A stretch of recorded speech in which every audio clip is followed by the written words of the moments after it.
Patay ang isang lalaki matapos walang awang pagbabarilin sa Tondo, Maynila kaninang umaga. Ang krimen sa pool sa CCTV. Ibabalita yan sa atin live ni Boy Gonzales. Boy, go ahead.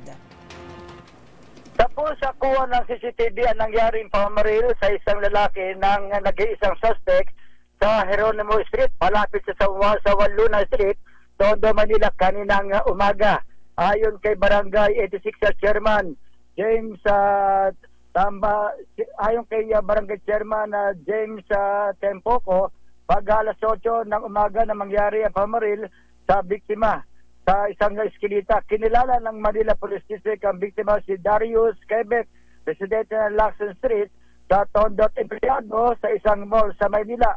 Makikita sa CCTV ang biktima na naglalakad nang salubungin nito ng suspect na sakay ng motorsiklo. Ayon sa ilang bystander, may narinig sa umano silang 2 putok ng baril.